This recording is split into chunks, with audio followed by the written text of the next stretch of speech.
Welcome to Ingredient Insiders. I'm John Magazzino. And I'm Andrea Parkins. Thanks for watching this clip of our interview with Charles Webb. For the full episode, find us on Apple, Spotify, or wherever you listen to your podcasts. Links in the description below. I want to talk about Chef on Tour. Sure. Because I think what you're doing is really, really cool. And I think, we want to learn more about the pillars that you were just mentioning and, what's the next trip you have planned? Yeah, so, for us, we have four trips planned for Chef on Tour coming up. Vigo and Santiago de Compostela, which is in the northwest part of Spain, some of the best seafood in the world, which is going to be a lot of fun. We zip down to Palermo, Sicily. So we'll be doing Palermo, Ragusa down in the south, Modica, Noto, which are all really fun parts of Sicily, and we love what's happening there. Istanbul, Turkey, and Fethiye. Just a bunch of flavors, a bunch of spices, a really good time. The food scene there is very vibrant, as are the people and what it offers. And then for number 4, by summertime, we'll be looking to head down to South America, whether it's what's happening in Colombia. And Colombia has had, Colombia is really starting to, they've been recognizing what they have around them. They're very biodiverse. They have a lot to offer in a very small country for that reason.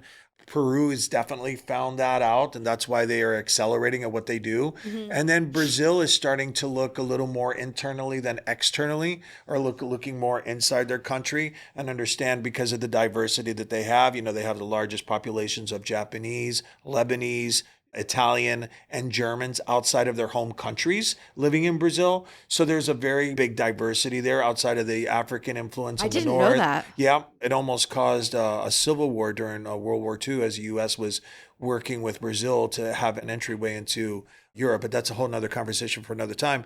But those are some of the next steps, and really being able to gravitate towards locations that we believe are just very vibrant in all of the areas that we had spoken about, what the 3 pillars are.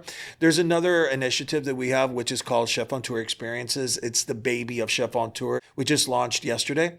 And Chef on Tour Experiences is about bringing 6 people along with us around the world and giving them the behind the scenes experience. So imagine going with one of your favorite TV hosts that are traveling the world. There have been a lot of great ones that we've seen along the way, from Anthony Bourdain and Rick Steves and Rick Stein. And, there's been just been a lot. And because all of these people have created very engaging and what I would call sexy content around their initiatives, we have seen the opportunity to bring 6 people and give them that BTS. So from the behind the scenes, they get to meet all of the great people that we're interviewing, not just hear the stories. They get to participate in the Food is Medicine initiatives that we have. We also get to play around with the social impact piece. So we'll spend a few hours with one of the nonprofits, dial into what they're doing, understand how we can help them with what their asks are, and drink some wine and have some great food along the way. Access is really where it's at. So things from, you want to see the private collection of the Prado in Madrid, all the way across the board. That for us is being able to help people who want access, but they don't have a lot of time. And these days, time is our biggest currency. Amazing. How would somebody sign up to do one of the trips? Well, cotexperiences.com is a great place to start. You could see where we're going and how we're doing it. I think that's twofold. Number one, we have our dates lined up where we're going. And then there's also that bespoke option. So you might say, hey, well, one of the initiatives for our sales team is we're going to take them on a 5-day trip somewhere or a 6-day trip. Well, guess what? It's not on any of the dates that we have. But one of the great things is that we can build something out as long as we have, and it's not just me. It's custom tailored. Yeah, it's custom tailored. And it's not just me. So I've got other Jedis, who are like our storytellers, who are great storytellers, from our friend Gonzalo, who is a person who's lived in 15 countries. And he is like what I would call like the Michael Jordan of storytelling. And, some of these parts of the world.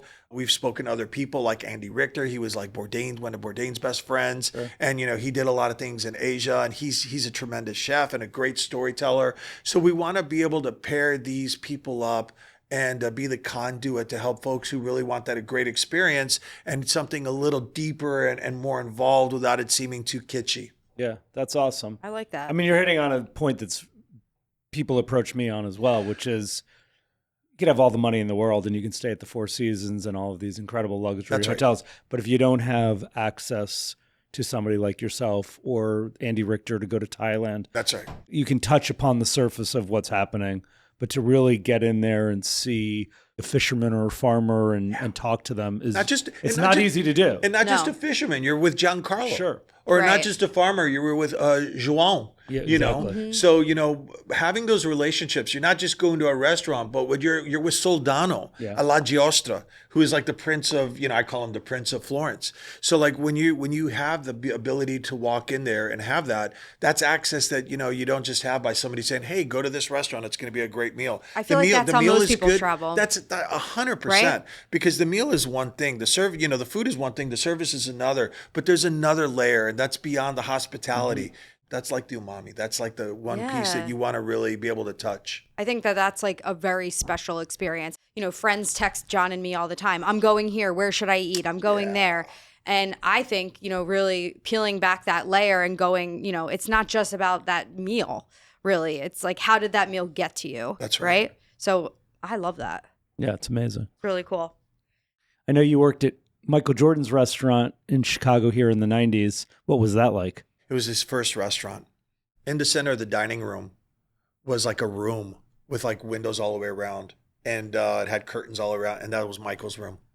And so like Michael would go in there, and him and Jerry Reinsdorf would be in there. And so I was going to university here at DePaul University in Chicago, and I was working in food and beverage. And one of the first restaurant jobs that I got in Chicago was a server at Michael Jordan's restaurant. No reservations during the day. Was he playing for the Bulls at this time? Oh, he was more than playing for the Bulls. They were winning championships at this point. Okay. So, rocking it out. And Juanita, his wife, wasn't necessarily happy with one of the servers that were on Michael's, duty. And there were only 4 people and so I got the call one day to go in there, and I was kind of like his guy, one of the 4 people that were in rotation to take care of him. And I will tell you this, I mean, I've met a lot of people in my life, and a lot of people with a lot of different titles and a lot of different energy, but I never saw anyone who had an energy like when he took off his coat, you could feel the energy vibration just ripple across from like the distance from where we're at. Absolutely amazing. I left Michael Jordan's, if I recall correctly, when Michael's father had passed away.